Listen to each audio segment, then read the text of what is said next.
মোদির আমলে ক্রমান্বয়ে বাড়ছে সংখ্যালঘু বিদ্বেষ, মানবাধিকার সংস্থার উদ্বেগ।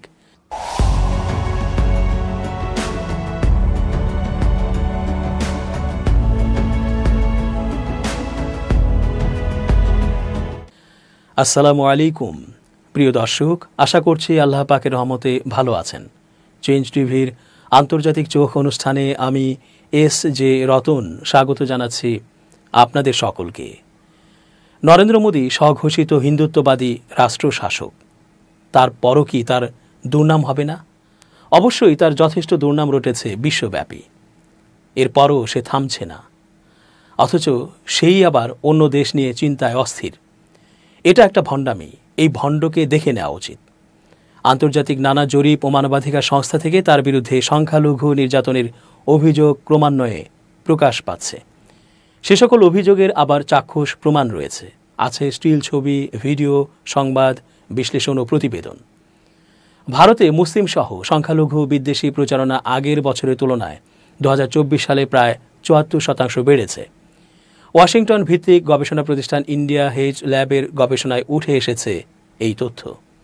গেল সোমবার প্রকাশিত তথ্যে প্রতিষ্ঠানটি জানিয়েছে, বিশেষ করে গত বছরের জাতীয় নির্বাচনকে ঘিরে সংখ্যালঘুদের বিরুদ্ধে ঘৃণামূলক বক্তব্যের উল্লম্ঘন হয়েছে। বার্তা সংস্থা রয়টার্সকে উদ্ধৃত করে এই খবর দিয়েছে অনলাইন জিও নিউজ।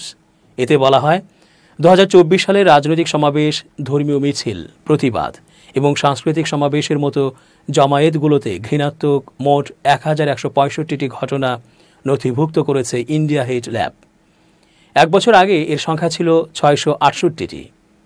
ভারতে 2024 সালের বিধানসভার জাতীয় নির্বাচনকে কেন্দ্র করে এসব ঘৃণাত্মক বক্তব্য বৃদ্ধি পেয়েছে বলে উল্লেখ করেছে ওই গবেষণা প্রতিষ্ঠান। ওয়াশিংটনে অবস্থিত ভারতের দূতাবাস এ বিষয়ে কোনো মন্তব্য করেনি। এই প্রতিবেদনটি এমন সময় প্রকাশ করা হলো যখন আর কিছুদিন পরেই মার্কিন প্রেসিডেন্ট ডোনাল্ড ট্রাম্পের সঙ্গে দেখা করতে যাচ্ছেন ভারতের হিন্দুত্ববাদী সরকারের প্রধানমন্ত্রী নরেন্দ্র মোদী। ভারতে সংখ্যালঘুদের ওপর নির্যাতনের জন্য মোদী সরকারকে দায়ী করেছে হিউম্যান রাইটস ওয়াচ এবং অ্যামনেস্টি ইন্টারন্যাশনাল সহ বিশ্বের বিভিন্ন মানবাধিকার সংগঠন। 2023 সালের দ্বিতীয়ার্ধে প্রথম 6 মাসের তুলনায় শেষের 6 মাস ভারতে মুসলিম বিদ্বেষ 62% বেড়েছে। বিশেষ করে বছরের শেষ 3 মাসে মুসলিমদের বিরুদ্ধে বিদ্বেষমূলক মন্তব্যের বেশিরভাগই ইসরায়েল হামাস সংঘাত ইস্যু নিয়ে। মঙ্গলবার ওয়াশিংটন ভিত্তিক গবেষণা প্রতিষ্ঠান ইন্ডিয়া হেজ ল্যাবের এক প্রতিবেদনের বরাতে এ তথ্য জানিয়েছে বার্তা সংস্থা রয়টার্স। সোমবার প্রকাশিত ইন্ডিয়া হেজ ল্যাবের গবেষণা প্রতিবেদনে বলা হয়, 2023 সালে মুসলিমদের লক্ষ্য করে বিভিন্ন মাধ্যমে 668টি ঘৃণামূলক বক্তব্যের ঘটনা নথিভুক্ত করা হয়েছে, যার মধ্যে 255টি বছরের প্রথমার্ধে ঘটেছে আর 413টি শেষ 6 মাসে ঘটেছে। প্রতিবেদনে বলা হয়েছে, মুসলিম বিদ্বেষের প্রায় 75% বা 498টি মন্তব্যের ঘটনা প্রধানমন্ত্রী নরেন্দ্র মোদীর হিন্দু জাতীয়তাবাদী দল ভারতীয় জনতা পার্টি বিজেপি দ্বারা শাসিত রাজ্যগুলোতে ঘটেছে। মহারাষ্ট্র, উত্তরপ্রদেশ এবং মধ্যপ্রদেশ রাজ্যগুলোতে সবচেয়ে বেশি মুসলিম বিদ্বেষ বক্তব্য দেখা গেছে। 2014 সালে ভারতের প্রধানমন্ত্রী হন নরেন্দ্র মোদী। তার দল বিজেপির শাসনামলে মুসলিম বিদ্বেষ বেড়েছে বলে অভিযোগ করে আসছে মানবাধিকার সংস্থাগুলো। মার্কিন ওই গবেষণা প্রতিষ্ঠান বলছে, তারা বিদ্বেষী মন্তব্য নিয়ে জাতিসংঘ যে সংজ্ঞা দিয়েছে সে অনুযায়ী যাচাই বাছাই করেছে। 2023 সালের 7 অক্টোবর থেকে হামাস ইসরায়েল সংঘাত শুরু হয়, যা এখনও চলছে। প্রতিবেদন বলছে, এই ইস্যুতে 7 অক্টোবর থেকে 31 ডিসেম্বর পর্যন্ত ভারতে মুসলিম বিদ্বেষী মন্তব্য করা হয়েছে 41টি। বছরের শেষ 3 মাসে যেসব মুসলিম বিদ্বেষ ছড়ানো হয়েছে এর মধ্যে 20%ই এই ইস্যুতে। গবেষণা প্রতিষ্ঠানটি 2019 সালের নাগরিকত্ব আইনের দিকে ইঙ্গিত করেছে, যা জাতিসংঘ মৌলিকভাবে বৈষম্যমূলক বলে অভিহিত করেছে। এছাড়া সম্প্রতি ভারতে অবৈধ নির্মাণ অপসারণের নামে মুসলমানদের ধর্মীয় অবকাঠামো, মসজিদ ধ্বংসের সংখ্যাও বেড়েছে। এছাড়া বিজেপির শাসনামলেই কর্ণাটকের ক্লাসরুমে হিজাব পরিধান নিষিদ্ধ করা হয়েছে, যদিও মুসলিম বিদ্বেষের অভিযোগ বরাবরই অস্বীকার করে আসছে মোদী সরকার। তাদের মন্তব্য, সরকারের নীতিগুলো সমস্ত ভারতীয়দের উপকার করার লক্ষ্যে প্রণয়ন করা হয়েছে। এই প্রতিবেদন প্রকাশের পর ওয়াশিংটনে ভারতীয় দূতাবাস এবং ভারতের পররাষ্ট্র মন্ত্রণালয় রয়টার্সের মন্তব্যের অনুরোধে সাড়া দেয়নি বলে জানিয়েছে বার্তা সংস্থাটি। আন্তর্জাতিক মানবাধিকার সংগঠন হিউম্যান রাইটস ওয়াচ জানিয়েছে, ভারতের লোকসভা নির্বাচনের আগে প্রধানমন্ত্রী নরেন্দ্র মোদীর 63% ভাষণ ছিল ঘৃণা উদ্রেককারী। গত বছরের 16 মার্চ নির্বাচনী আচরণবিধি কার্যকর হওয়ার পর জনসভায় প্রধানমন্ত্রী মোদীর দেওয়া 173টি বক্তব্য বিশ্লেষণ করে এমন তথ্য পাওয়া গেছে। যুক্তরাষ্ট্রভিত্তিক মানবাধিকার সংগঠন হিউম্যান রাইটস ওয়াচ HRW জানিয়েছে 173টির মধ্যে 110টি অর্থাৎ 63% ভাষণে মোদী ইসলাম ভীতি নিয়ে মন্তব্য করেছেন। আর তিনি এই কাজ করেছেন সম্ভবত রাজনৈতিক বিরোধিতাকে দুর্বল করার উদ্দেশ্যে। 14 আগস্ট প্রকাশিত HRWর প্রতিবেদনে বলা হয়, মোদী এমন কথা বলেছেন যা শুনে মনে হয় একমাত্র মুসলমান সমাজই আগামী দিনে তাদের অধিকার প্রতিষ্ঠা করতে পারবে। এই বক্তব্যের উদ্দেশ্য ছিল বিভ্রান্তিমূলক প্রচার চালিয়ে সংখ্যাগুরু হিন্দু সম্প্রদায়ের মধ্যে ভীতি সৃষ্টি করা। বিবৃতিতে বলা হয়েছে, মোদীর হিন্দু সংখ্যাগরিষ্ঠ ভারতীয় জনতা পার্টির অর্থাৎ বিজেপির নেতৃত্বাধীন সরকার 9 জুন থেকে নতুন মেয়াদ শুরু করেছে। তৃতীয়বারের এই মেয়াদ শুরুর আগে প্রচারণার সময় প্রান্তিক গোষ্ঠীর বিরুদ্ধে বৈষম্য, শত্রুতা ও সহিংসতাকে উস্কে দেওয়া হয়েছে।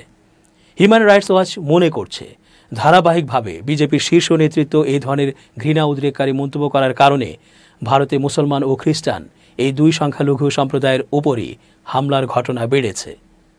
মানবাধিকার সংগঠনটির প্রতিবেদনে বলা হয়, বিজেপির নেতৃত্বাধীন বেশ কয়েকটি রাজ্যের সরকার যথাযথ প্রক্রিয়া ছড়াই মুসলমানদের বাড়িঘর, ব্যবসা প্রতিষ্ঠান ও উপাসনালয় ধ্বংস করেছে এবং এমন সব কাজ করেছে যা বেআইনি। নির্বাচনের পর এই কার্যকলাপ অব্যাহত রয়েছে। ফলে সারা দেশে অন্তত 28টি হামলার খবর পাওয়া গেছে, যার কারণে 12 জন মুসলমান পুরুষ ও 1 জন খ্রিস্টান নারীর মৃত্যু হয়েছে। নরেন্দ্র মোদী নিজে অবশ্য মুসলমানদের বিরোধিতার অভিযোগ অস্বীকার করে ভারতের গণতান্ত্রিক, ধর্মনিরপেক্ষ ও বৈচিত্র্যপূর্ণ বাতাবরণের উদাহরণ দিয়েছেন বলে জানিয়েছে মানবাধিকার সংস্থাটি।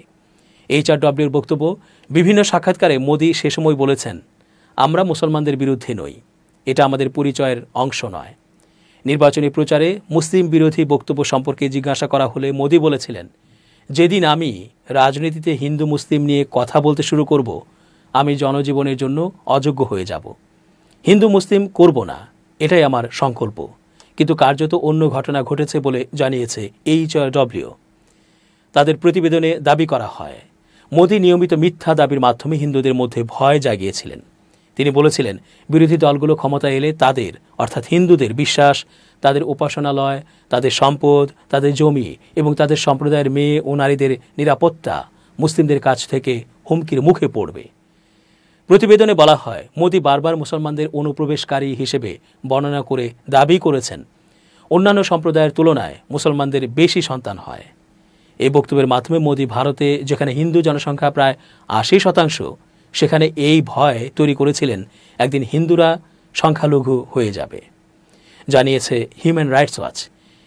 কিভাবে ভারতের প্রধানমন্ত্রী ঘৃণা ও ভয়ের উদ্রেক করেছেন তার উদাহরণ দিতে নরেন্দ্র মোদীর কিছু ভাষণ থেকে উদ্ধৃতি দিয়েছে HRW।